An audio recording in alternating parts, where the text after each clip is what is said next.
My name is Mia, I am 24 years old, and this is the story of how I dodged a bullet when I left my ex-husband Reese. Who knows what would have happened to me if I stayed in that relationship a moment longer.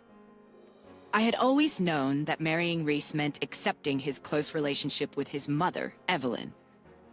I never could have imagined just how crazy that relationship would become and how it would ultimately lead to the downfall of my marriage. From the very beginning, it was evident that Evelyn did not approve of me. She didn't really do much to hide her disdain either. She made it clear that I would never measure up to her expectations, and she constantly planted seeds of doubt and disapproval in Reese's mind. Evelyn, please can't we have a civil conversation? I understand that you're upset, but constantly berating me won't solve anything. Civil conversation? Don't make me laugh, Mia. You think you can be a good wife to my son? Look at this mess you've made. I can't believe he married someone like you. The mess she was referring to was me spilling a cup of coffee because she had startled me after screaming at whatever was going on when she was watching one of her reality TV shows. She would always talk to me like this, finding every little reason to belittle and demean me. It was a simple mistake, Evelyn. I apologize for it, and I've cleaned it up now. I never wanted to cause any harm or disappointment, so I'm really sorry. Simple mistake? You've shown your true colors, Mia. You're careless and incapable of being the proper wife Reese deserves. I knew he should have listened to me and never married you in the first place. Evelyn had a vision for Reese's future, and it did not involve me. She made that clear. She wanted him to be with someone more suitable in her eyes, someone who fit her idea of a perfect wife for her son. She never missed an opportunity to remind me of my shortcomings and compare me to other women she deemed worthier. It was a constant battle to win her approval, but no matter what I did, it was never enough. Our conversations, instead of being filled with love and care, as mother-in-law and daughter-in-law should, were always filled with anger and ugliness. Evelyn, please, can't you see that I'm trying? I love Reese, and I want to make this marriage work, but constantly tearing me down won't help anyone. We need support, understanding, and the chance to grow together. Don't you dare try and act like you know what my son needs. I know what's best for my son, and it certainly isn't you. Reese, please stand up for us.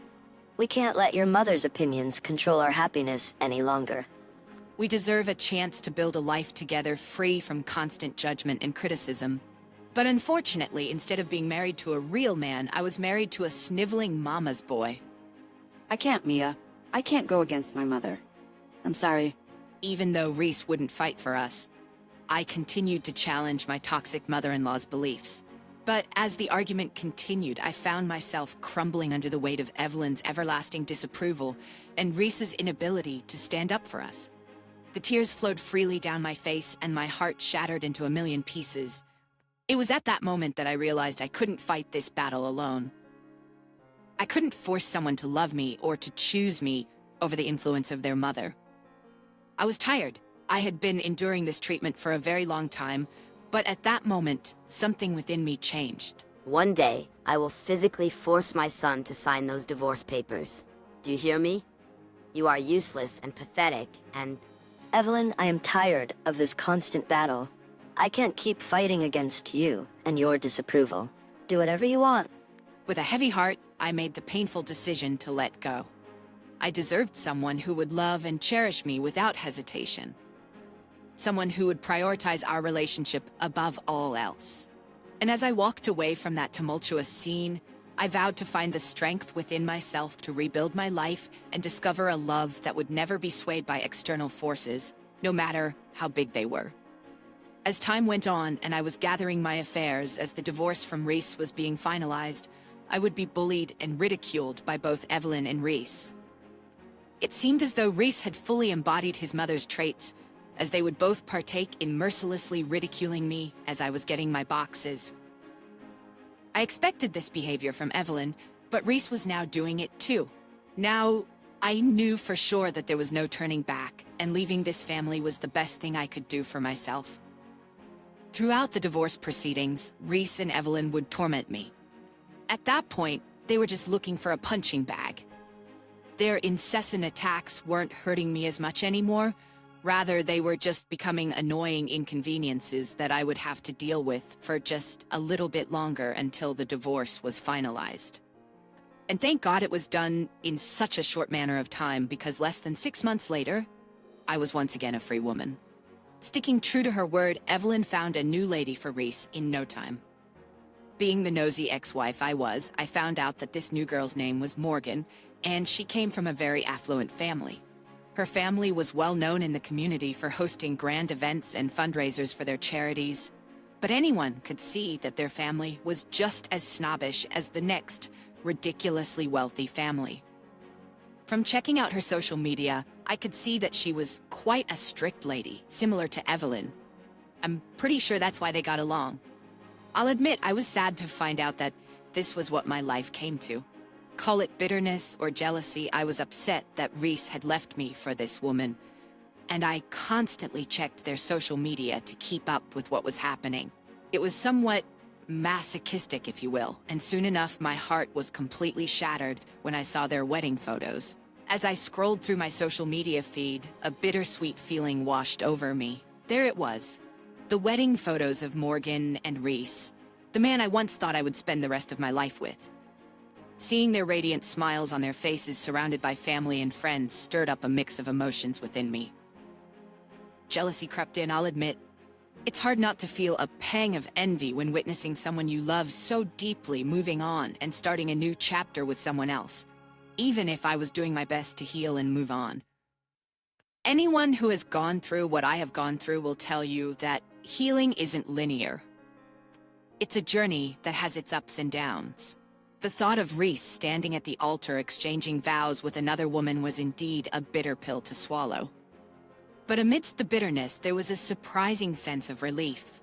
As I clicked through the snapshots of their special day, it dawned on me that this wedding was the final confirmation I needed.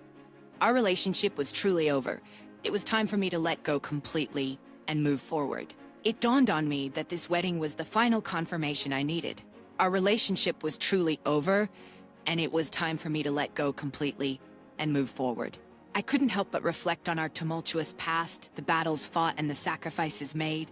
It became clear that our love had lost its way.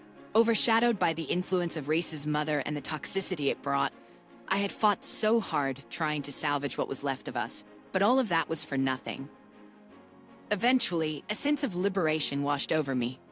I realized that I deserved better, that I deserved a love of the unconditional and free from the suffocating grip of external pressures. Watching Reese and Morgan exchange their vows served as a catalyst for my personal growth and the realization that it was time to close that chapter of my life. With a deep breath, I closed the social media app and made a silent promise to myself.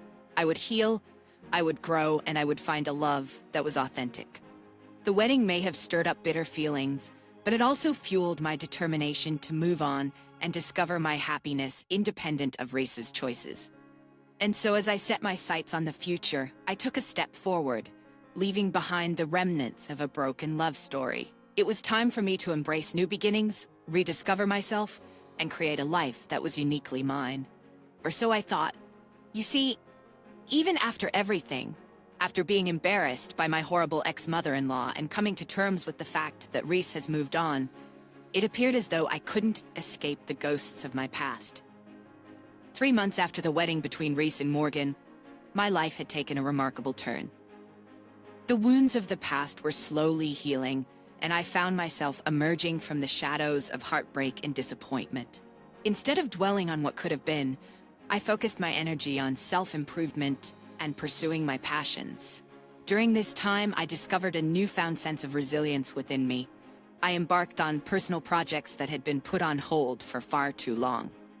With a determined spirit, I reached out to various businesses, pitching collaborations and ideas that would not only improve my own life, but also benefit others in the process. As days turned into weeks and weeks into months, I could feel the weight of the past lifting off my shoulders. The bitter aftertaste of the wedding between Reese and Morgan no longer lingered in my thoughts. Instead, it served as a reminder of the closure I needed to fully embrace my journey. But just as I was settling into this newfound sense of independence, life had an unexpected twist in store for me. One evening, as I sat in the comfort of my own home, I heard a faint knock on my door. My heart skipped a beat as I hesitantly approached. I thought I had just heard something rustling in the wind, and I was not expecting to see anyone standing on the other side. But to my surprise and disbelief, it was none other than Reese, the man who had not once stood up for me, and eventually resorted to acting like his mother when he believed he no longer needed me. His presence on my doorstep stirred a whirlwind of emotions within me: confusion, curiosity, and obviously caution. Hey, Mia. It's been a while. Can we talk? This was the last thing I needed. I was healing and moving on from everything. I knew that I'd have to see him eventually, what with us living in the same small city, but I didn't expect it to be so soon. I hesitated, but I eventually said, "Sure, Reese. Come on in. What brings you here after all this time?" I've been doing a lot of thinking lately, Mia. I realize now how much I've hurt you, and I want to apologize. I was taken aback. What business would this married man have coming to his ex's house just to apologize? It's a bit late for apologies, don't you think? I was blind, Mia. I let my mother's influence cloud my judgment, and I made a huge mistake. I never should have let you go. It's interesting how you realize this now, Reese. You're married. Reese looked defeated. I think he was expecting me to welcome him back with open arms so easily, but I had advanced so far in my healing journey that taking such a huge step back like that was the dumbest thing I could do to myself. Please, Mia, give me a chance to make things right. Morgan and I didn't work out, and I've come to realize that you were the one who truly loved me. Didn't work out? What do you mean? It's only been 3 months. I know, but What happened? well, just see for yourself. Reese pulled out his phone to reveal what appeared to be a video that he secretly recorded of Morgan and Evelyn talking. You don't understand, Morgan. No, I think I understand perfectly. You've wasted my time. You said that marrying your son would be easy. He was supposed to help me look good in front of important people. And he will. He just needs to learn. You wanted someone dumb and complacent, right? Yes, I did. But I didn't think that he would be this dumb. I know he's an idiot, but please just hear me out. He can change. He can be whoever you want him to be. He can sit still and look pretty. He can hold your arm and make you look good for all of your galas and charity events. He can be a complacent husband, trust me. How do you think I can get him to do anything I want? You just gotta be extra tough on him, and he'll fold like paper. Yeah, I remember you told me all those things, but he's just so useless. He doesn't even know about politics or fine art. How am I meant to brag to my friends about him? Just convince him to read up on those trivial topics. He loves you, so he'll do it. Trust me. Fine. I'll give this marriage another month or so. But if he doesn't reach my standards by then, I'm getting an annulment, and you won't get the money. What? But we had a deal. Yes. Well, if you're unable to hold up your end of the bargain, then I won't be able to hold up mine. But I need that money. I want to be living it up too. Then, let's hope that your son is teachable. The video ended and I recoiled in disgust as I heard those awful words about Reese. Woof, that was hard to hear. What did they say when you confronted them with this? I didn't. You didn't bring this to their attention? Why not? I was scared. See, that's your problem, Reese. You're always too scared to stand up for yourself and fight. You're constantly under your mother's shadow. You should have confronted them with this. You could have even blackmailed Morgan with this, and you could have threatened to leak this to the tabloids, tarnishing her image. She could have given you everything you would have asked for. What a wasted opportunity. You know, I could never do that. Mom would kill me. Look, I get that not everyone can fight for themselves. It can be hard, but there's still time. No, there isn't. This video was taken a month ago, and today, Well, just like Morgan said, if I didn't reach her standards by now, she wouldn't want to be with me. And she did just that. She said we're over. yikes. And then, because my mom was so angry at me for ruining her precious deal, she kicked me out of the house. Can you believe it? Really? But she adores you. Yeah, well, she adores money more, apparently.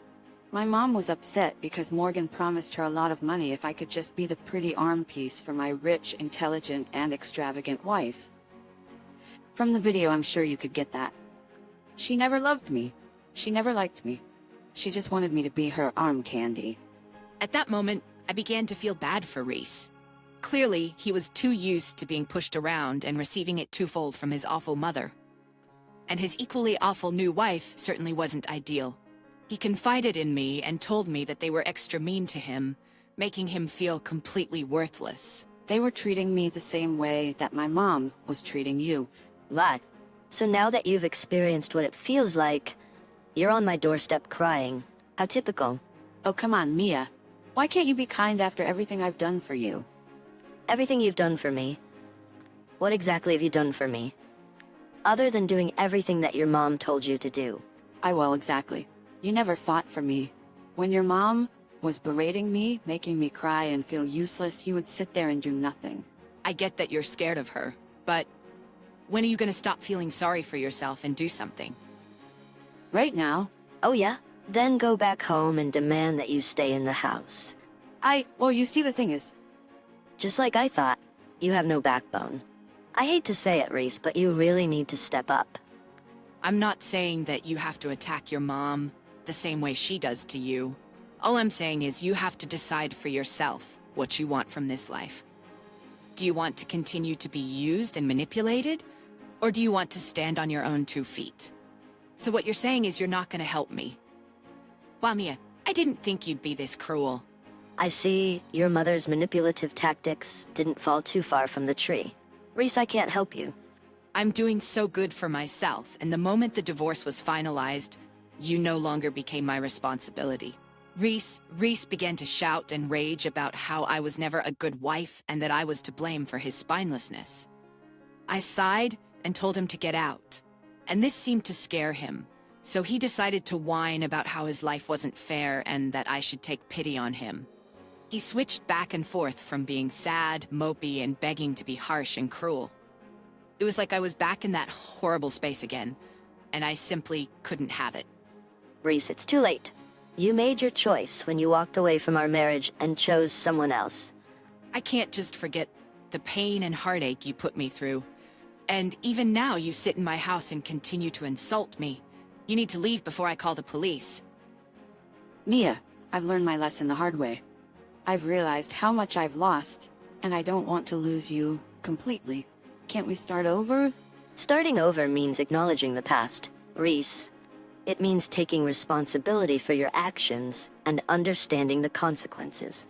I have grown stronger without you, and I won't compromise my happiness for the sake of nostalgia. But I didn't do anything. It was all my mother's fault. Don't you see that? But you're an adult. You've been an adult ever since you turned 18, and the choices you made, whether they were active or passive, are still your choices. You still don't get it, Reese, and that's okay. We're on 2 different paths, and I can't stop my journey to join you on your destructive path. Reese left begrudgingly, and as he was going, I felt good. I felt like I had passed a test of sorts. I was definitely a stronger person, and I was so grateful for doing what was right for myself. Reese and Morgan got divorced shortly afterward. Their breakup is just as public and extra as their wedding. And it appeared as though Reese was truly kicked out of the house because he was making it clear through the tabloids that his mother was mistreating him. But instead of receiving support from the public, people were laughing at him for still living with his mother. In the end, I think both Reese and Evelyn got what they deserved. Evelyn was forced to wallow in her shortcomings, and Reese was a sojourner, trying desperately to cling on to anyone so that he could be codependent on them. It was a shame to witness, but a blessing to be able to witness it from afar and from the comfort of my new and beautiful life. His proposal, she did it by saying, "I'm pregnant with..." Hello guys, I'm Ashley, an unfortunate girl with an evil twin. This story is about how I schooled my twin brother Mark. After reading my story, you will be convinced that he deserved the treatment he got. I had the misfortune to be born with a twin. When I was younger, people always told me how cool it was to have a twin brother. Well, turns out they were wrong. I would soon realize that my bond with my twin will be negligible. In fact, we actually hated each other. Yes, since there were 2 of us, my brother took it upon himself to be the golden child. My parents often forgot that they had two very smart children. Instead, they paid more attention to my brother. That's because he was constantly finding ways to one-up me. Mark always managed to destroy every treasured possession I had. When my parents confronted him, he would shift the blame to me. He never liked the fact that I was better at my studies. Mark even made me fail my projects by hiding my work behind school. I actually have countless stories of how Mark had harassed me throughout the years. My parents had the boys will be boys mentality and never scolded him. I was expected to deal with his tantrums. One day, Mark walked in and said, You know, you try too hard. Just accept the fact that I am better than you. That's all in your head, Mark. Stop trying to compete with me. I know you don't like me, but there is no reason to bully me like this. You are the one who competes with me. You are so pretentious. Ajit it. Mom and Dad only tolerate you because you are good at studies. Don't worry, I can mess that up for you as well. What have I ever done to you? Can't you just leave me alone? You should never have been born. You are pathetic and a waste of space. It should have been me. Since you ruined my chance to be a single child, I will ruin your life. That was Mark's excuse for everything. He hated having a twin. He found great joy in tormenting me. Mark even said that he loves to see me cry and in pain. Honestly, I never understood why he was like this. I was never cruel towards him. I didn't even try to seek revenge for his wrongdoings. For the longest time, I felt very alone. It all changed when I met my now husband, Jeremy. He was an amazing guy with a lot of siblings. Jeremy had seen Mark bullying me in school. He was the only one who decided to stand up to Mark and tell him to leave me alone. It was because of Jeremy that my school life improved drastically. Naturally, Mark disliked him from the very beginning. He always said, Hey sis, you out with your loser boyfriend again? Don't call him that. He is 100 times better than you as a person. Look, since you are so stupid, let me clear things up. He is too much of a loser to get girls, so he settled for you. I won't be surprised if he's using you. Be prepared to be dumped soon. Not everyone is a nasty playboy like you, Mark. Just because you can't find a decent girl to date doesn't mean you have to look down on people. I have all the girls I need. I'm actually popular in school, unlike you. It was true that Mark was popular in school. That's what made him bully me even more. It was also the reason why no one saved me before. They didn't want to upset Mark and instead drew their entertainment from my torment. My teachers even called my parents about the issue. They just dismissed it as harmless sibling rivalry. Mark never liked the fact that I was in a relationship. When I introduced Jeremy to my parents, they praised me for being in a serious relationship. Mark took that to heart. Within a week, he was dating Jeannie, a girl from our school. She was the exact opposite of Mark and a good person. Suffice to say, my parents immediately started fawning over her. I didn't mind since I was used to this treatment. I was just sad Ginny got entangled in my brother's evil schemes. I thought Mark would improve after being in a relationship, but he never did. He got even worse. He managed to damage my prom dress a day before our prom. I confronted him and said, How dare you destroy my dress? I bought it with my hard-earned money. Don't deny it because you cut it up with scissors. Who cares if your dress is ruined? I loved cutting it up. It was fun, actually. Apparently, it was a stupid dress, and you don't need to go to prom. My presence there will be enough. How could you do this to me? I didn't do anything. I don't want Mom and Dad to fawn over you. I had enough with Mom taking you dress shopping. You don't deserve the attention. You should thank me for ruining your dress.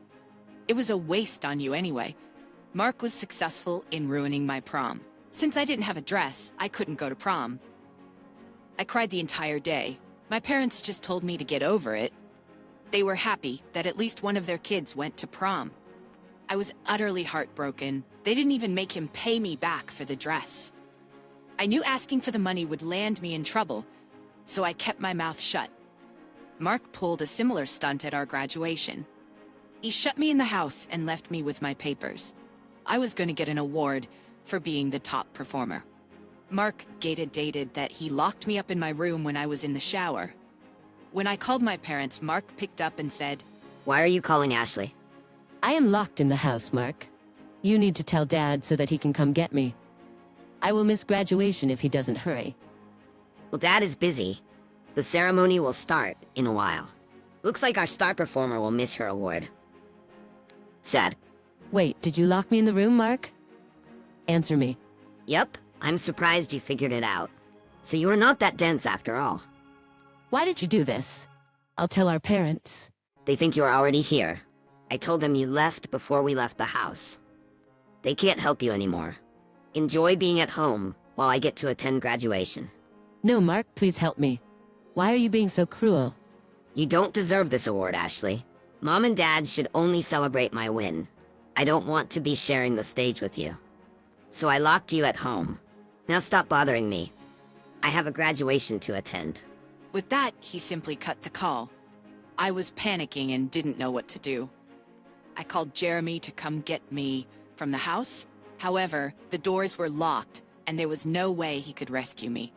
In the end, we both missed our graduation ceremony. I felt horrible for what happened. I confronted Mark when he returned home with our parents. Unsurprisingly, they excused his behavior again. They said that what was done.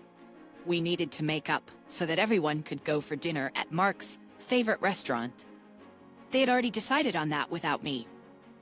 It was because of Mark that I decided to go to an out-of-state college. I wanted to be as far away as possible.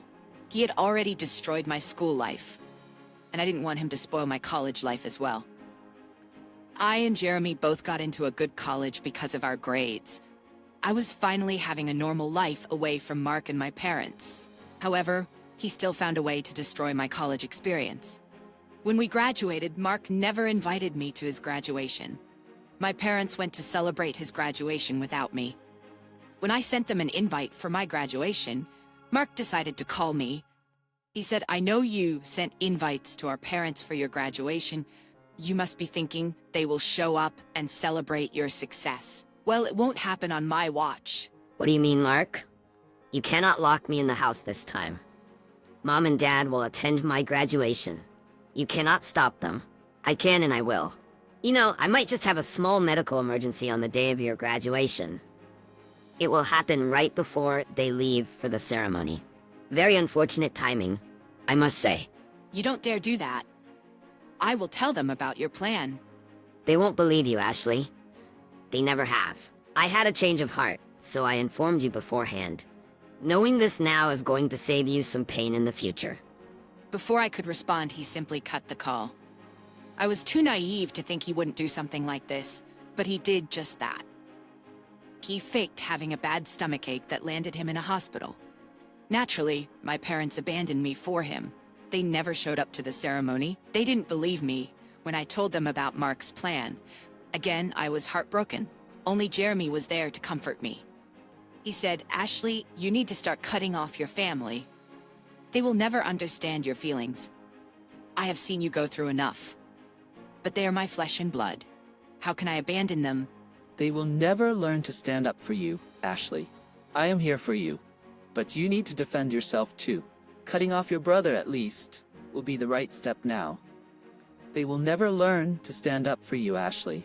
I am here for you, but you need to defend yourself too. Cutting off your brother, at least, would be the right step for now. I think you're right. Mark has gone too far. I'm gonna put some distance between them now. So I called my parents and informed them about my decision. They weren't happy at all. However, they changed their tune once I threatened to cut them off too. As for Mark, I simply left him an email explaining my decision. He didn't leave me a reply. 2 years passed and Jeremy decided to propose to me. We were already pretty well settled in life and ready to get married. The proposal was perfect, and it felt like everything was falling into place. I was so happy that I didn't know what to do. First, we called up our parents and told them the news. It was then that my parents pressured us into calling Mark. Jeremy didn't want to, but I wanted to give him one last chance. So, with Jeremy's permission, I called Mark. He was behaving pretty normally and didn't say many mean things. It's been a while since we had talked, and I started to think he had changed. I invited him to the wedding and allowed a +1. I learned that he was still with Jeannie, so I decided she could come. Things were finally looking up for me. However, It all came crashing down a few months before the wedding. Mark called me and said, So, you must be having fun planning our family's first wedding. It turns out, you beat me to it this time. It's not like that at all. Jeremy and I always knew we would get married. It just happened to be sooner than I imagined. Mom and Dad are super happy about your marriage. I hear they have been giving you a lot of attention. Enjoy it while it lasts. You know when I'm around, you tend to lose your shine. What is that supposed to mean? Well, I have decided to propose to Ginny at your wedding. It will be perfect for me. I'll give you just enough time to get married. Once the ceremony is over, the attention will be on me. You will not do that. I won't allow it. Security will throw you out if you propose at my wedding. Oh, sis, you cannot throw me out. Our parents and extended family will be there. I'm sure they won't like you throwing out your twin brother for a harmless proposal. Besides, everyone likes Ginny and won't want to see her getting kicked out. I was absolutely stunned. I knew no matter what I did, Mark would go through with his plan. He was right. I wouldn't kick him out in front of my family. They would berate me and make my wedding even worse. I was starting to panic. I felt like I was back in high school when Mark destroyed every occasion for me. When I told Jeremy what happened, he was pissed as well. He immediately told me to cut Mark off. However, I wasn't sure I wanted to handle the backlash from my family.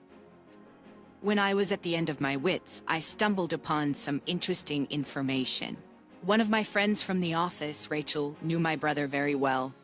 I never talked about Mark, so very few of my office friends knew I had a brother. They only knew when I was venting to them a month before my wedding. When Rachel finds out about Mark, she said, "Oh my God, Ashley, I didn't know you were related to Mark." Yeah. As you can see, I don't like to talk about him. He brings back bad memories. How do you know him, Rachel? I don't know how to say this, Ashley. Mark and I were together for some time. It was before I discovered that he was with someone else. Wait, you have been with my brother? Don't tell me you're pregnant with his child. You are right about that one. Mark is the deadbeat baby daddy I was talking about. He cheated on Ginny? Oh my God, she's actually a nice girl. Did you inform him about your pregnancy? I did, Ashley. That's when he decided to dump and block me for good. Hell, that's when he told me about his girlfriend. Before that, he said he wasn't with anyone. He's always been like this. Mark only uses people to his advantage. I'm not very surprised. He has become so shallow. I regret being with him. I hate him right now. I just wish he was present for his child. Don't worry, Rachel. I will make Mark take responsibility for the child. But you will have to help me a little. I will do anything to help you. It's about time you teach Mark a good lesson. I told Rachel my elaborate plan for Mark. She was thrilled to be a participant in this. In fact, she was even more invested in revenge than me. I was ready to stand up for myself. Finally, Mark was going to pay for his mistakes. And it will happen at my wedding. I found a way to not only spoil his proposal, but also reveal his true colors. After going home, I told Jeremy my plan. He was immediately on board. No one else knew anything till the wedding. My wedding ceremony was perfect. During this time, I was too busy to notice anyone else. Rachel wasn't present at the ceremony, so Mark didn't suspect anything. However, the show was just about to begin. He had no idea what was going to hit him. When we walked into the reception hall, that's when the real show started. As soon as we were seated, my brother snatched the microphone and proposed to Ginny. She looked uncomfortable, but was also pretty happy. However, before she could say yes, Rachel walked into the hall and she said, Hey Mark, remember me? I see you have moved fast. I do think you know me, but I am Rachel. There's something I need to tell you, and everyone else here. Rachel, why the hell are you here? Who invited you? I did, Mark. She's my friend, you know? Why is this making you so nervous? I'm confused. Mark has never talked about you, Rachel. What is going on? Why would he? You see, he was cheating on you with me. I never knew he had a girlfriend. No, she's lying. That's not what happened. She's just making baseless accusations. You think I'm making baseless accusations? I am pregnant with your child, Mark? You will still deny our relationship. I do want to be with you, but you need to take responsibility for your child. What, Mark? Is that true? Did you freaking cheat on me again? I told you I will leave you this time. No, she's lying. Ashley has set her up to defame me and ruin my proposal. They're all scheming against me. Don't listen to them. Ashley may have invited me here, but I am not lying about this at all. I am not lying, Ginny. Here are the texts that are proof of his cheating. I even sent him texts informing me about the pregnancy. He simply blocked me and told me he doesn't want responsibility. I'm only trying to do the right thing for the child. How could you do this, Mark? I thought you would never cheat on me again. You are such a vile and cruel man. I will never marry you. Consider us done. I expect you to leave my house by this month. No, now listen to me, please, Ginny. It was a mistake. Ginny just stormed out with tears in her eyes. Mark was about to leave after her, however, Jeremy stopped him. He said, Where are you going, Mark? We still have to discuss what happened with Rachel. You need to take responsibility for your child. I can't believe you would cheat on Ginny. Hell, you even abandoned your child. Shut up. I'm gonna save my relationship. I want nothing to do with Rachel or the baby. I know you did this on purpose, Ashley. You just can't see me being happy. No, you did this to yourself. It's time you finally faced the consequences of your actions. A lot of my family members joined me in berating Mark. He actually found himself cornered at my wedding. He became the center of attention for all the wrong reasons. With one mistake, he turned the entire family against him. Even Mom and Dad were pressuring him to do the right thing. They were not pleased that Mark had an affair and then abandoned his child. Mark somehow managed to escape the reception. It was only after he promised to take responsibility for the child. From what I heard from my parents, Ginny broke up with him and kicked him out. Mark was dependent on Ginny and had no place to go. My parents and the rest of the family didn't want to take him in either. Everyone was disgusted with his behavior. Rachel was able to get a lawyer and contact Mark legally. She was ready to take DNA for the baby and prove that Mark was the father. It was evident that Rachel won't leave without child support in place. Mark did call my parents to complain, but they told him off for being such an irresponsible person. He is currently staying with a friend who has given him a month to move out. As for me, I just got my revenge in the best way possible. My parents apologized to me for their past behavior and are slowly making amends. Me and Jeremy are expecting a baby.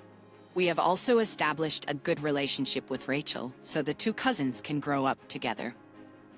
I was able to find a new friend, and it almost feels like I have a new sister. I must say that out of this shit show, I did get closer to Rachel, who is much better than my brother. The evil narcissist nobody likes. It became bestseller. My relationship with my mother-in-law Ellie was far from idyllic. We clashed on almost everything, and her disapproval of my chosen career as a writer was a constant source of tension. She never missed an opportunity to criticize my job, belittling it as if it weren't a real profession. Ellie, with her traditional mindset and old-fashioned values, couldn't fathom why I didn't pursue a more practical path. In her eyes, success was measured by a stable corporate job with a fancy title and a six-figure salary. But for me, writing was my passion, my escape, and my way of expressing myself to the world. Despite Ellie's constant jabs and snide remarks, I found solace in the unwavering support of my loving husband, Kylan. He believed in my talent and encouraged me to pursue my dreams. He understood the power of storytelling and recognized that my words had the potential to touch people's hearts. With his unwavering encouragement, I continued to write, honoring my craft and pouring my soul onto the pages. But no matter how confident I felt in my abilities, words had a way of seeping into my consciousness. Her disapproval created self-doubt, planting seeds of insecurity within me. I questioned my talent, wondering if maybe I should have chosen a different path, one that would earn her approval. Yet deep down, I knew that my happiness and fulfillment should never be determined by someone else's narrow definition of success. I was a writer, and I had the power to create words, evoke emotions, and inspire change. That was real enough for me. Anyways, Kyle and I got married, and as the years went by, Ellie's criticism only intensified. She couldn't resist the opportunity to demean my profession. During family gatherings or casual conversations, her disdain for my work became a constant backdrop to our interactions, poisoning the air with negativity. So Zara, how's your writing career going? Any new bestsellers yet? Well, I'm still working on it. It takes time to build a readership and establish myself as an author. I bet. But really, Zara, when are you gonna get a real job? How much do you even make with your writing? Well, it's not a huge income, to be honest. Writing can be a tough industry, especially in the beginning. I figured as much. I mean, who can make a living out of scribbling words on a page? It's not like you work for some famous company or anything. It was Kylan's uncle's birthday. We were surrounded by friends and family, and I could tell that Ellie was trying to disparage and discredit me in front of all these people. I began to panic, noticing the smirks and giggles all around me, and I felt helpless. But through it all, Kylan remained my rock, standing by my side with unwavering support. He saw the fire in my eyes when I spoke about my stories and the joy that writing brought to my life. Kylan knew that my passion was genuine, and he celebrated every success, big or small, with me. So noticing my discomfort, he said, "Mom, that's enough. Zara's career choice is her passion, and she's working hard to make her mark. It's not about the money or the fame. It's about her love for storytelling and the impact she can have on others." Thank you, Kylan. Writing may not bring in a fortune right now, but it brings me fulfillment and happiness, and that's worth more than any paycheck. Well, I suppose if you're content with being a struggling artist, then who am I to argue? At that moment, I realized that defending my passion and standing up for myself was essential. Ellie's negativity couldn't dampen my spirit or diminish the significance of my writing. With Kylan's unwavering support and my own determination, I knew I could overcome any obstacles and prove that my chosen path was not only valid, but worthy of admiration. Despite the toxicity of our relationship, I held on to the hope that Ellie would one day see the value in what I did. I longed for her acceptance, for her to understand that my job was more than just a hobby. It was a part of who I was, an integral piece of my identity. That was until the day she tried to sabotage my career. I was at home as I normally was working on my books when Ellie texted me and told me that she was outside. I was of course surprised at her impromptu visit. We'd never really hang out, just the two of us, as I'm sure you can imagine, due to her disdain for my career and my stubbornness, as she liked to call it. Nonetheless, I obviously invited her inside, telling her that I had to get some work done, but she was more than welcome to stay. She obliged, despite clearly being irritated that I had to work, and we began to make small talk, which was decent enough.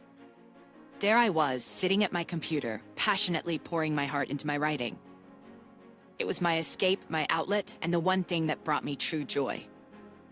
But little did I know, my peaceful writing session was about to turn into a battlefield. Throughout our conversation, I excused myself for a quick bathroom break, not suspecting a thing. When I sauntered back into the room, I found myself frozen in my tracks. There she was, Ellie, my charming mother-in-law, lurking over my computer with a mischievous glint in her eyes. It was like stumbling upon an uninvited guest who had taken the liberty to make themselves a little too comfortable. She was hovering over my computer like a vulture eyeing its prey. My heart sank and anger surged through my veins like wildfire. She saw me coming in, but wasn't deterred to stop what she was doing. And as I got closer, my confusion turned to anger as I realized that she was trying to delete my work. What the actual hell, Ellie? What do you think you're doing? Oh, just trying to make a point, Zara. Your writing isn't a real job, you know? I thought I'd give you a reality check. A reality check? Are you kidding me? This is my passion, my dream. You have no right to invade my personal space and sabotage something that means everything to me. Passion and dreams won't pay the bills, sweetheart. It's time you faced reality and found a real job. This is my dream. This is what brings me fulfillment. I'm not gonna let you do this. Raising my voice, this is my reality. Writing is what makes me come alive, what brings me fulfillment. Just because it doesn't fit into your narrow definition of success, doesn't mean it's any less valid. Just because it doesn't fit into your narrow definition of success, doesn't mean it's any less valid. Sarcastically, well, good luck with that, dear. Let's see where your little writing escapade gets you. My anger was boiling over and I couldn't hold back any longer. How dare she belittle my dreams, dismiss my hard work, and try to crush my spirit? Even though he wasn't here, Kylan lent me some of his assertiveness. Ellie had declared war on my passion, and I wasn't about to back down. You know what, Ellie? You may not understand or support my choices, but that doesn't give you the right to undermine my work. I won't let your negativity poison my passion any longer. Firmly get out of my house now. Scoffing? Your house? Don't make me laugh. This is my son's house. And it's also my house. Don't believe me? You can check the name on the deed. Coldly fine. Have it your way, but don't say I didn't warn you when you end up with nothing. With that, she stormed out of the house, leaving behind a mix of anger, hurt, and relief. What exactly had gotten into that woman that day? Only God knows. I mean, was that her plan all along? To try and catch me unawares in my home so that she could make her attack? To this day, I don't really know what possessed her to do such a thing. But if I'm being honest, I'm low-key glad that she did. Because the day that she did that was the very same day that I was inspired to take action that would have permanent effects. Perhaps that was the only way that she'd learned to leave me alone. As Kylan walked through the front door many hours later, his exhaustion from a long day at work was evident on his face, but as soon as his eyes met mine, he knew something was amiss. I could see the concern etched in his features, and I knew it was time to fill him in on the tumultuous encounter I had with his mother. Concerned? What happened, Zara? You look upset. Taking a deep breath, so your mom decided to visit today, and we were talking, but I told her that I had to get some work done because of a deadline. She agreed, and eventually I had to use the bathroom. And, well, when I came back, I found her standing over my computer trying to delete my work. Clenching his jaw. I can't believe she would do something like that. That's beyond disrespectful. I need to call her right now and give her a piece of my mind. Placing her hand on his arm. No, Kylan. Calling her in the heat of the moment won't solve anything. I have a different idea. Confused. What do you mean? What's your plan? Smiling slyly instead of giving her the satisfaction of our reactions, let's show her that her actions won't break us. What do you mean, babe? Let's focus on proving her wrong. I'm going to hit her where it hurts the most. She keeps talking about my writing career like she's obsessed. So, let me write a book about her. Kylan was surprisingly okay with the idea, despite Ellie being his mother. He was on board for teaching her a lesson. That's why he was my rock. He distributed justice to everyone who deserved it, regardless of his relation to them. And at that moment, as we held each other, I knew that together we would face the challenges ahead, not only with resilience, but with a renewed determination to pursue my passion and prove Ellie wrong. The very next morning, I sat at my desk, fueled by a newfound determination and a burning desire to tell my story. The idea had sparked in my mind like a flame that couldn't be extinguished. I was going to write a book about my mother-in-law, Ellie. As I poured my anger and frustrations onto the pages, a floodgate of emotions burst open. Every encounter, every snide remark, and every moment of belittlement became a vivid scene in my mind. I channeled my anger into words, crafting a fictional piece that drew heavy inspiration from my own experiences. I titled the piece "The Evil Narcissist That Nobody Likes." It felt fitting, capturing the essence of the woman who had caused me so much pain. The story delved into the toxic dynamics of a mother-in-law and daughter-in-law relationship, exploring themes of manipulation, control, and the struggle for self-identity. It was a story that needed to be told, not just for me, but for others who had suffered under similar circumstances. The days turned into endless nights of writing. Ideas flowed through me like a torrential downpour, filling the pages with raw emotions and gripping narratives. Each sentence, each chapter, was a small victory against the power Ellie held over my life. It was my way of reclaiming my voice, of exposing the toxicity that had festered in the shadows for far too long. After months of working and with trembling hands, I finally held the first rough draft of my book. The weight of its significance settled upon me, a mix of pride and vulnerability. This was my story, and I was ready to share it with the world. With newfound courage, I began pitching my book to various publishers, determined to find the right platform to amplify my voice. Rejections and setbacks came, as they often do in the competitive world of publishing, but I refused to let them deter me. I knew that this story needed to be heard, and that countless others had faced similar battles with their toxic in-laws. The spark of resilience within me burned brighter with each rejection, pushing me forward. And then one day a glimmer of hope emerged. A small publishing house expressed interest in my manuscript. They saw the raw power of the narrative, the authenticity that emanated from every page. Negotiations ensued and a deal was struck. My book would see the light of day. The journey wasn't over yet. There were revisions to be made and edits to be perfected.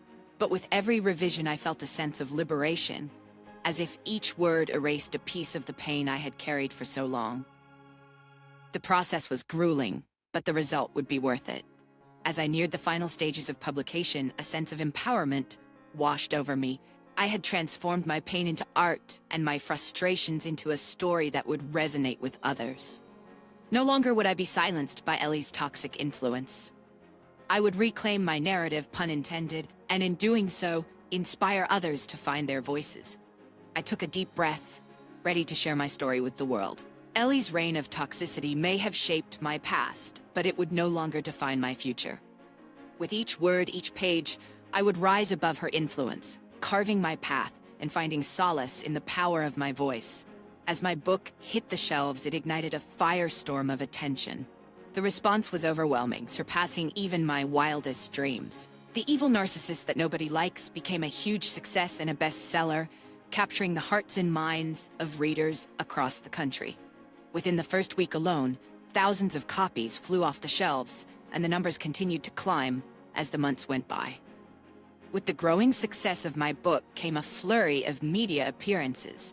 I found myself sitting across talk show hosts, engaging in thought-provoking discussions about the toxic dynamics of mother-in-law relationships.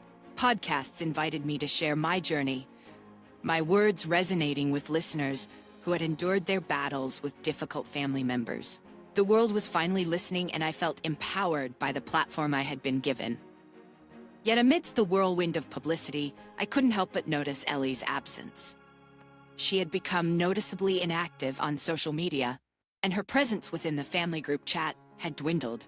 I wondered if she had read my book, and if the words I had written had penetrated the wall she had built around herself. Kylan, ever supportive and loyal, informed me that his mother had indeed read the book. However, she remained radio silent, offering no response or acknowledgement of the pain I had laid bare on those pages. It left me questioning whether my words had reached her, whether my vulnerability had touched a chord within her hardened heart. Months passed, and the success of my book continued to soar.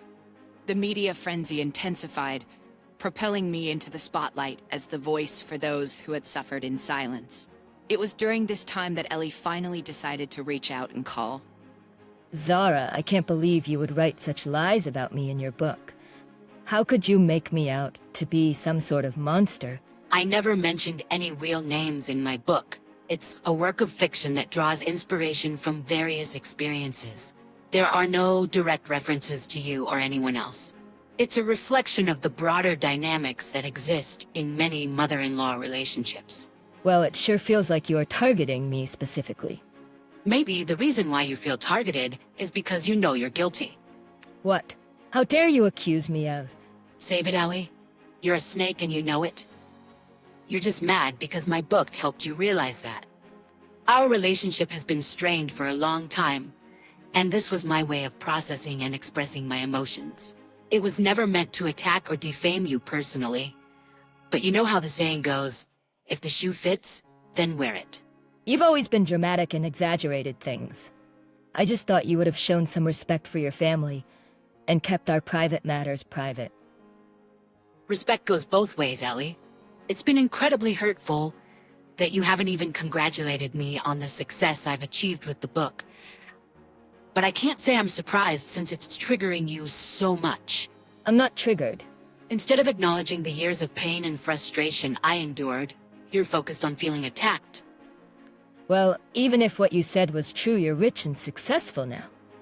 You needn't worry about that useless career anymore. I did some digging, Veronica. I needed to know more about Henry's past, where he came from, you know? And I also need to know why you didn't take him in. That was a tragedy. I never wanted to give Henry up. I was devastated. I can only imagine how difficult it was for you, losing your sister and brother-in-law like that, and then having to make such a tough decision. It must have been unbearable. Turns out Henry's parents, Sally and Justin, were taken from him in a plane crash. Can you believe it? Talk about heartbreaking and super ironic, almost spookily so. Anyways, poor Henry ended up in the care of his Aunt Veronica, but she, for whatever reason, gave him up for adoption. Man, life can be tough. Being the ever-curious, ever-adventurous person I was determined to find out the reason why she did what she did. Armed with this newfound knowledge, I set out to find Veronica. It wasn't easy, let me tell you. I had to play detective, making endless phone calls and stalking the depths of the internet. But finally, I tracked her down like a champ. Go me! I texted her on Facebook, briefly explaining who I was, and clearly she didn't think I was some random creep. She was willing to talk on the phone. When I called her up, I could feel the tension in the air. Hey there, Veronica. Oh, Asano? What can I do for you? Look, I know this might come as a surprise, but I recently found out about Henry's background about his parents. How did you find out? That was a tragedy. I never wanted to give Henry up. I was devastated. I can only imagine how difficult it was for you, losing your sister and brother-in-law like that, and then having to make such a tough decision. It must have been unbearable. I loved them so much, and I loved Henry, but I was so overwhelmed, so lost. I didn't know how to take care of him all on my own. I thought it would be best for him to be with a family who could provide for him and give him the love and stability he needed. I understand, Veronica, and let me tell you, Henry is doing great. He's such an incredible kid. Despite losing his mom, he's strong and resilient. As his guardian, I think he deserves to know his roots, his story, and at least eventually. Do you think so? Do you think he'll understand? I think he will, for sure. Kids have a way of surprising us with their resilience. He's already shown so much strength, and knowing about his biological family could bring him some closure. I think he will, Veronica. Kids have a way of surprising us with their resilience. He's already shown so much strength, and knowing about his biological family could give him a sense of identity, a connection. He needs to know where he comes from to honor his parents' memory. I won't tell him anything now, because I don't think he's ready, but I think I need to do my due diligence as a parent. You're right. He deserves to know. Due diligence as a parent. You're right. He deserves to know. I'm so grateful that you're there for him, Matt. I can tell that you genuinely care. I do, Veronica. Henry is family, and family looks out for each other. I promise you I'll always be there for him. And I hope we can stay in touch too. We can support each other through this journey. Thank you, Matt. I believe you. It's just hearing about Henry, about how he's doing, it brings back so many emotions. I miss them, Sarah and David, so much. I know, Veronica, and I can't begin to understand your pain, but we'll get through this together. Henry will grow up knowing about his parents, and you'll always have a place in his life. Thank you for reaching out, for caring about Henry, and for letting me be a part of his life. I never expected this, but I'm grateful. It's my pleasure, Veronica. Family sticks together no matter what. We'll honor Sarah and David's memory, and make sure Henry knows how loved he is. As the tears flowed, a shared understanding passed between us. We may have started as strangers, but now we were connected by the bond of love for Henry and the desire to give him the best life possible. I didn't tell Henry everything just yet. I didn't think it was wise to drop such a huge bombshell on him after he already received one, but I did eventually meet up with Veronica. We talked for hours trying to get to know each other better, and at some point, Veronica dropped a bombshell on me. Matt, I need to tell you something. I'm very wealthy. Over the years, I've built a successful business empire. And after getting to know you and seeing the pictures and videos of Henry growing and thriving, I'm ready to participate in his life, even if I can't be physically present right now. So how much money are we talking about here? Are you gonna make me a millionaire? Well, maybe not a millionaire, but let's just say I'll be providing substantial financial support. I want to essentially pay child support for Henry. I can comfortably contribute $10,000 a month, if that's okay with you. I almost choked on my coffee. Geez, Veronica, I thought you were joking. Are you actually that rich? Geez, Veronica, I thought you were joking. Are you actually that rich? Yep. Wait, if you're that rich, then how come I didn't see any online traces of your wealth and success? I like to live a quiet life, and I work very hard to ensure that I don't have much of a digital footprint, which is why I was surprised to find out that you found me. If you search for my business, you'll see that I'm telling you the truth. As she said, I searched up her business, and it turns out that it was well on the rise to becoming a multi-million-dollar company. I got lightheaded from all the signs of wealth and luxury I was seeing. Wow, that's incredible, Veronica. You must be a really smart woman, and $10,000 per month is more than generous of you. I never expected anything like this. But why? Why are you doing this? Part of the reason I gave Henry up for adoption was because I was on the brink of changing my life forever. If I had taken him in, I wouldn't have had the financial means I have now. But seeing Henry grow up and the love and care you've given him, I can't help but wish I had made a different choice. This is my way of paying you back and ensuring that Henry has everything he needs. That means a lot, Veronica. I've been doing my best to provide for Henry, but I won't deny that the financial aspect has been a challenge. This will make a huge difference in our lives. I'm glad to hear that, Matt. But I also want to make sure I'm doing what's right for Henry. Is there anyone else who has been there for him? Anyone else who deserves financial support? At this moment, I knew that I could have lied and said that his grandparents were heavily involved in his life, also contributing to his growth and success. But not only would that be disingenuous, it would be stupid.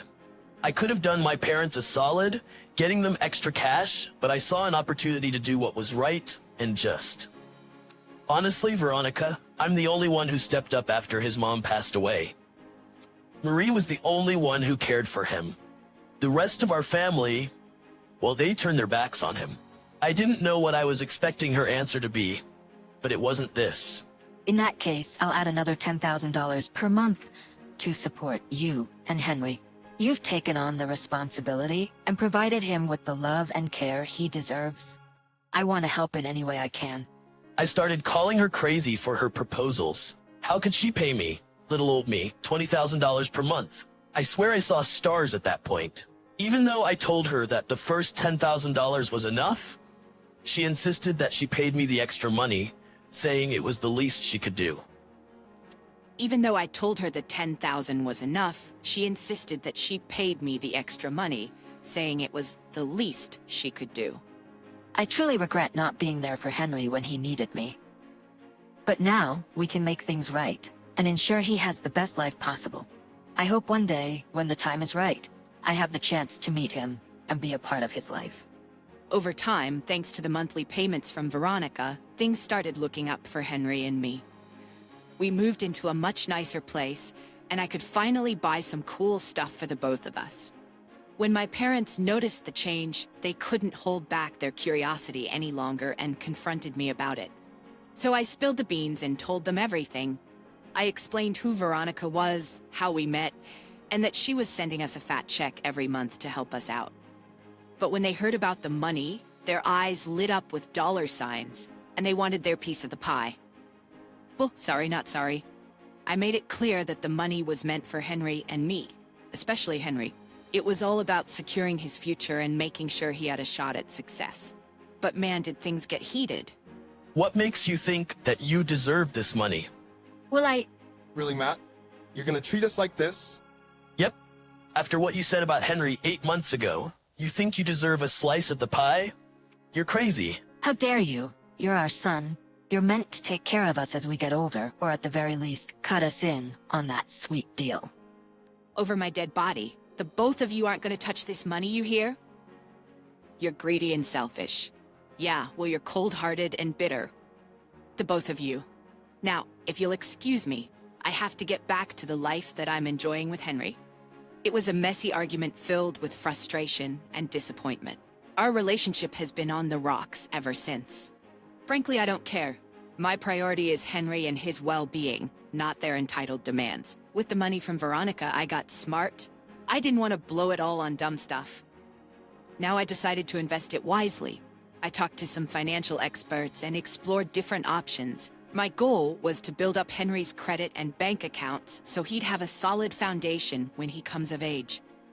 I wanted to set him up for a bright future where he can chase his dreams without being held back by financial worries. Seeing Henry grow and thrive fills me with pride.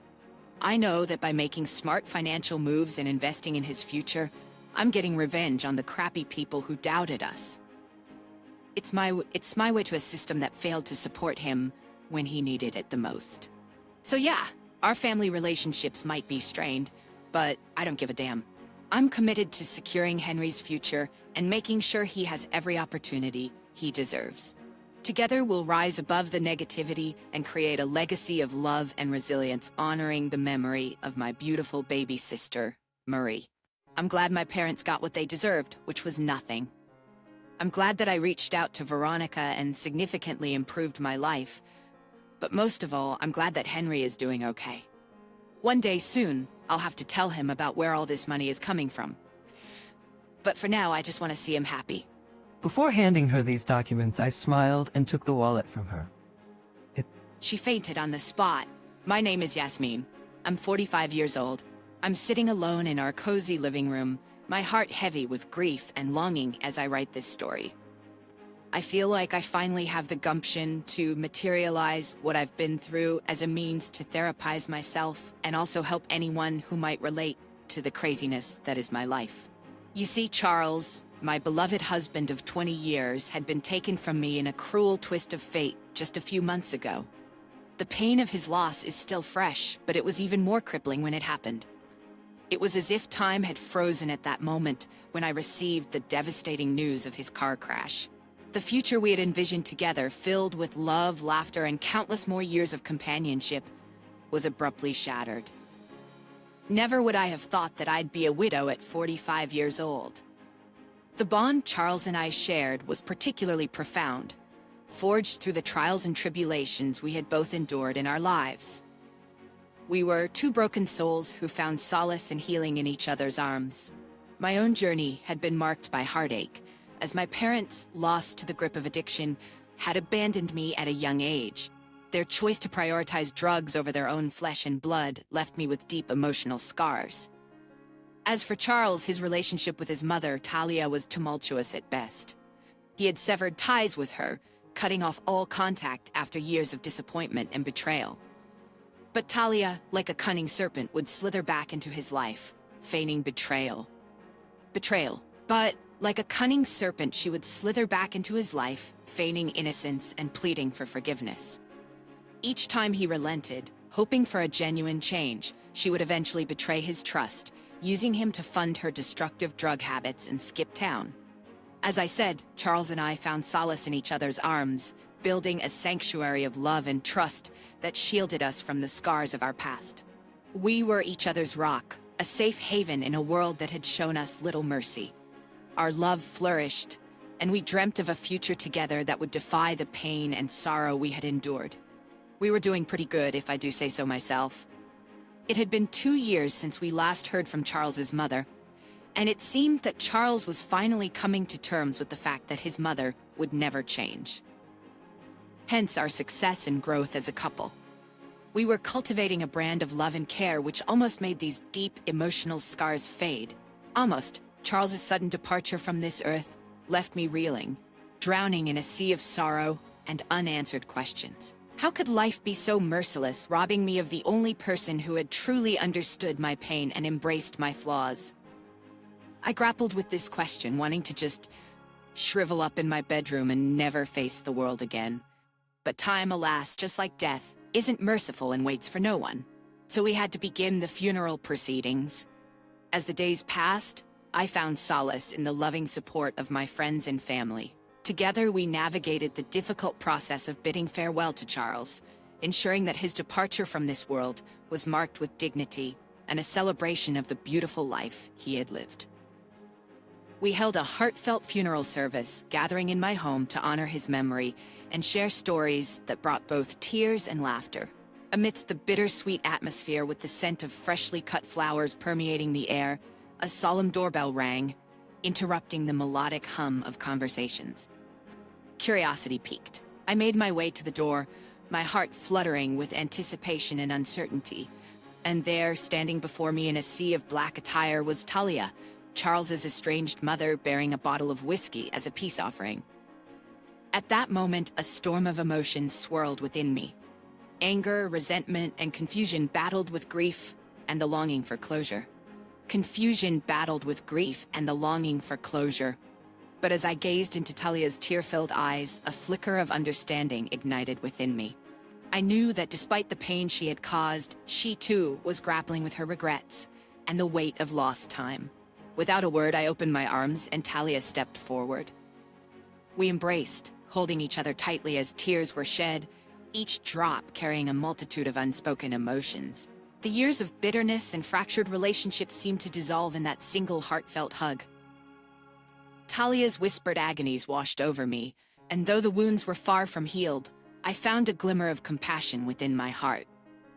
With Talia's entrance, a delicate dance of emotions ensued. My friends and family, wearied by the history between Charles and his mother, greeted her with wary smiles, offering her a seat at our table. It was a testament to their unwavering support for me that they set aside their reservations and welcomed her into our midst. Throughout the gathering, Talia shared stories of her own, painting a picture of a woman lost in the grip of addiction, desperately searching for redemption and forgiveness. She expressed her deep regret for the pain she had caused Charles, recounting moments of remorse and longing for the opportunity to rewrite their shared history. As I listened to her words, my heart softened, realizing that beneath the layers of hurt and disappointment, there lay a mother's love, tarnished but never extinguished. It was a complex tapestry of emotions woven with the threads of forgiveness, understanding, and the longing for healing. As the final chords of reminiscence echoed in the room, Talia continued to share fragments of her memories with Charles.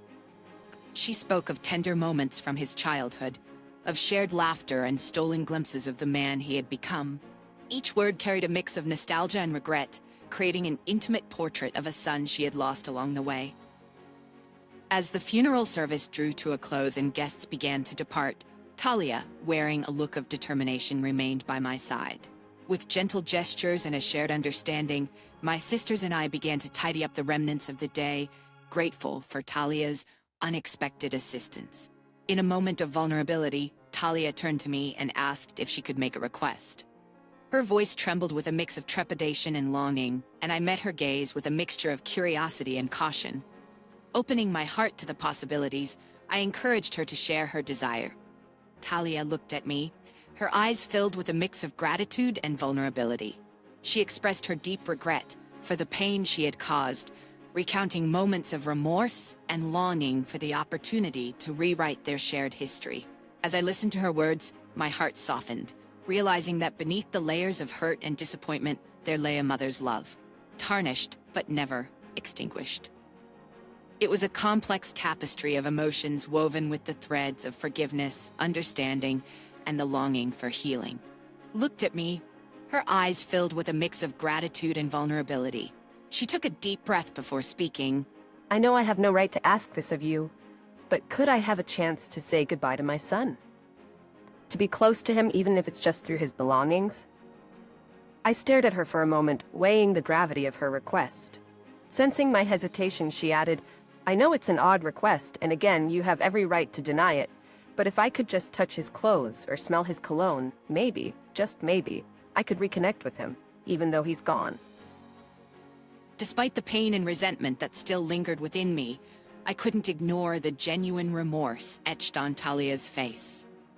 My voice softened as I responded. Thank you, Yasmin. Your kindness means more to me than you'll ever know. I understand how much you love Charles, and I can see the regret in your eyes. If this can bring you some solace, then yes, you can go up to his room and be with his things. Take all the time you need. As Talia made her way up the stairs, I couldn't help but feel a mix of emotions. Part of me hoped that this moment would provide some closure for her, a chance to mend the fractured bond she had with her son. Yet another part remained cautious, wary of the vulnerabilities this act might expose. In the silence that followed, I allowed my thoughts to drift, reflecting on the intricate tapestry of human relationships, how fragile they could be, how easily they could be torn apart, and yet how resilient they could become in the face of healing and forgiveness. However, those moments of forgiveness and grace I held for Talia would soon be regretted. After about 30 minutes, Talia emerged from the bedroom, her eyes swollen and red, evidence of the torrent of tears she had shed. She appeared as if she had released an ocean's worth of grief and remorse in that solitary room. Her face, once stoic and guarded, now wore an expression of raw vulnerability. Thank you for allowing me to have this time with Charles. I'm grateful for your kindness and understanding. Her words were filled with genuine sincerity, and I couldn't help but feel a twinge of sympathy for her. As Talia bid her final goodbyes, there was a sense of closure that enveloped the room. The weight of the day's emotions lingered in the air as if acknowledging the complex web of feelings we had all experienced. With heavy hearts, we watched Talia make her way out of the house, leaving us to reflect on the day's events. Hours turned into evening, and the sun began to set, casting a warm golden glow through the windows. My sisters and I sought comfort in each other's company, finding solace in more shared memories and gentle laughter. We reminisced about Charles, cherishing the moments we had spent together, and drawing strength from the love that bound us as a family. As the night deepened, exhaustion settled in, and one by one my sisters retreated to their various homes, seeking solace in restful slumber after a long and tiring day. And for the first time that day, I found myself alone in the quiet sanctuary of my room. Amid my grief, I recalled Talia's earlier request to have a private moment with Charles's belongings.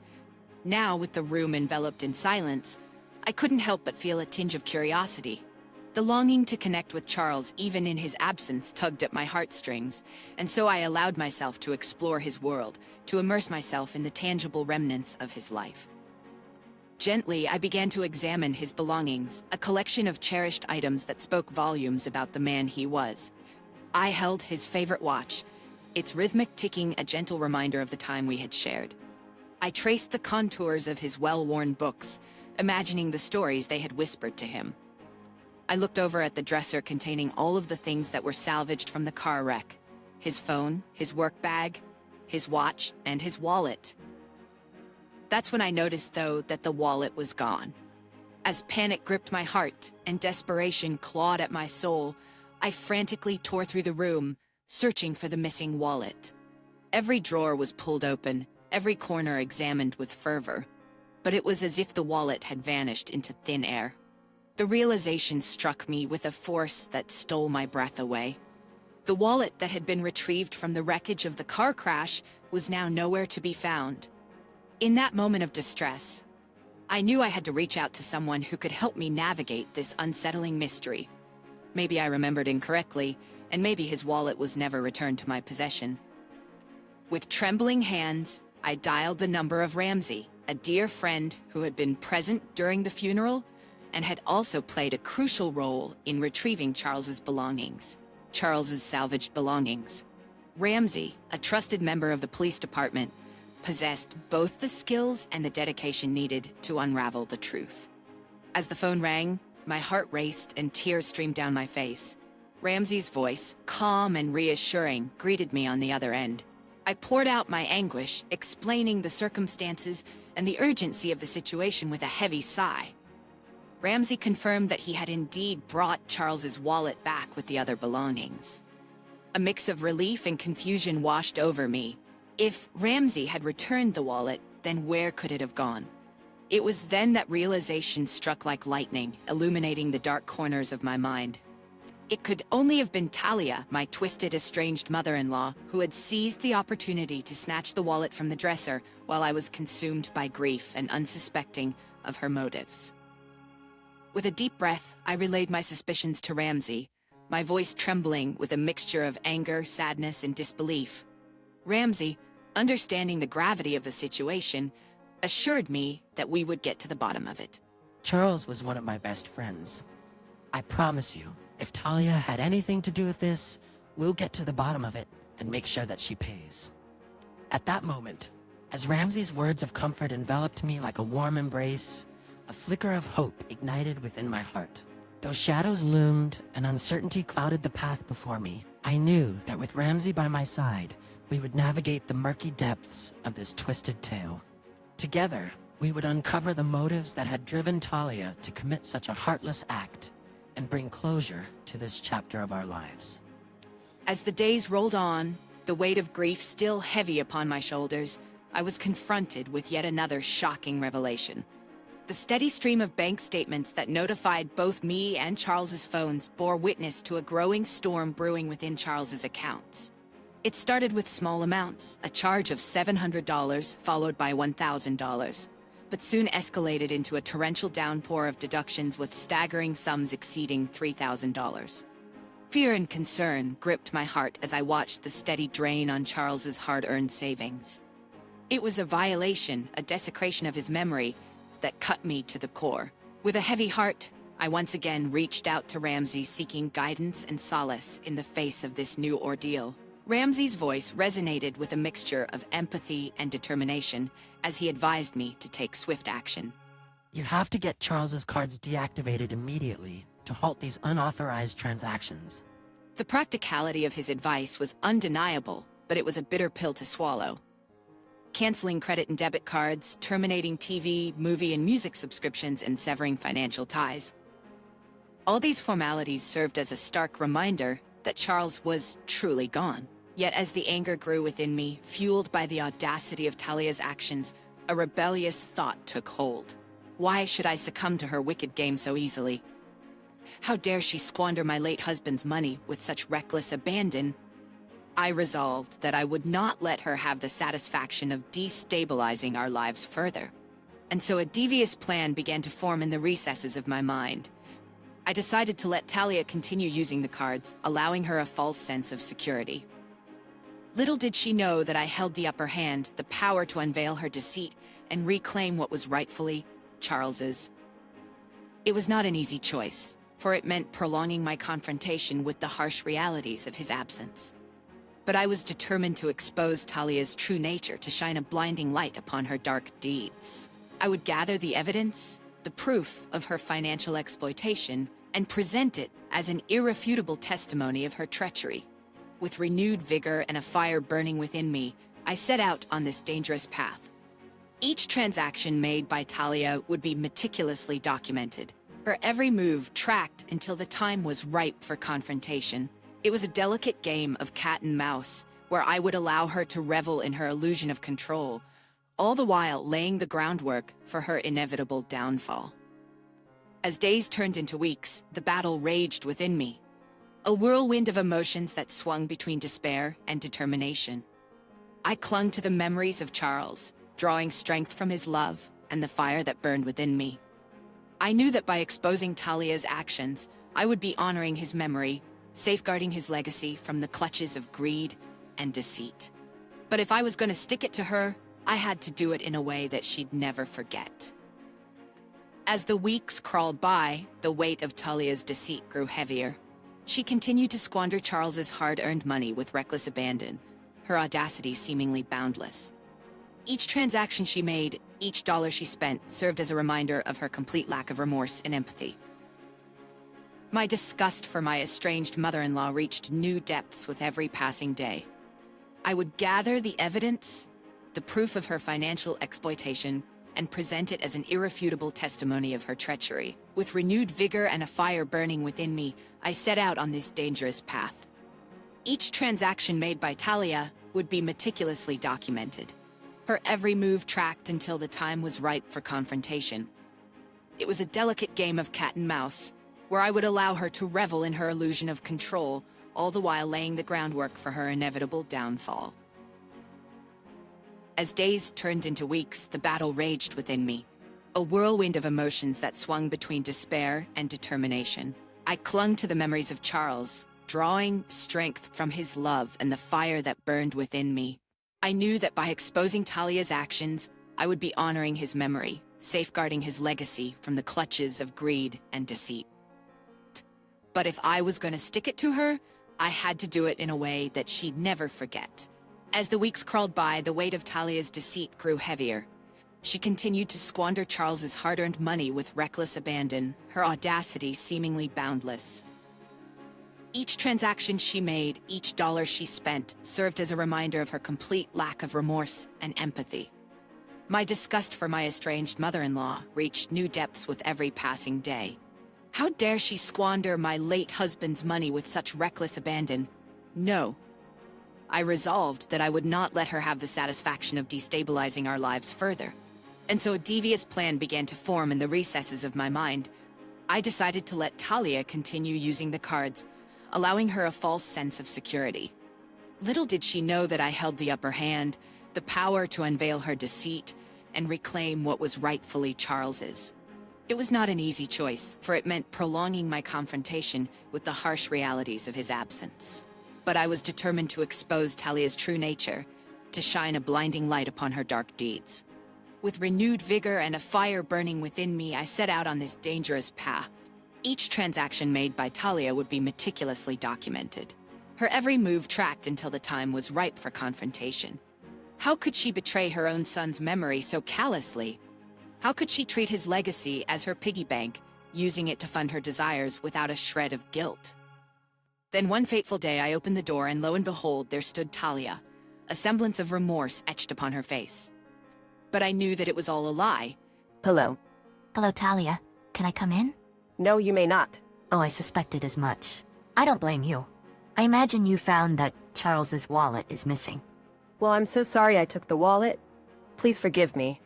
I was overcome with grief, and I knew that my time to say goodbye would be short-lived, so I took the wallet as a keepsake. A token of sorts. Oh, really?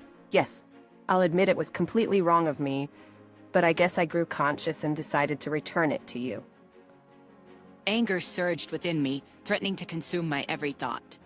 How could she stand before me, spinning her web of lies with such shameless ease? But I held my tongue, masking my fury behind a serene smile.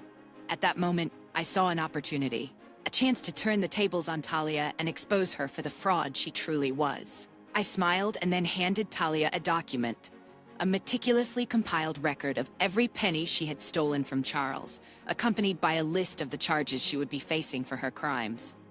Upon reading it, her hands and her eyes widened in disbelief. Still, she had the gall to ask, "What's this?" It's a documentation of all the money you stole from Charles, and it also outlines the legal consequences you'll be facing because of it. Talia's facade crumbled before my eyes. She stuttered and stammered, her lies falling apart at the seams. The weight of her guilt and deceit finally took its toll, and she collapsed on the front porch, unconscious. Without a word, I called for an ambulance, ensuring that she received the medical attention she needed. As Talia regained consciousness in the sterile confines of a hospital room, her wrists bound by cold metal handcuffs, the reality of her actions began to set in. She raged and demanded to be released, but I stood there, an embodiment of calm resolve. I assured her that she would not escape the consequences of her crimes, that she would be locked away for at least 20 years, paying for the havoc she had wreaked upon Charles's memory. With the unwavering support of her husband Ramsey, my trusted friend in law enforcement, I gathered enough evidence to ensure Talia faced the full extent of the law. We had calculated the amount of time she would likely spend behind bars, a fitting punishment for her despicable actions. As I reflect upon the tumultuous journey that brought me to this point, I find solace in the knowledge that justice had been served. I have avenged Charles's memory, bringing to light the depth of Talia's betrayal. The stolen money has been reclaimed, and Talia will face the consequences of her fraudulent actions. With a sense of contentment and closure, I look forward to the future, free from the clutches of Talia's deception. The chapter that started with heartbreak and betrayal ends with justice prevailing, reminding us that no act of deceit will go unpunished, and that the strength of love and determination can overcome even the darkest of shadows.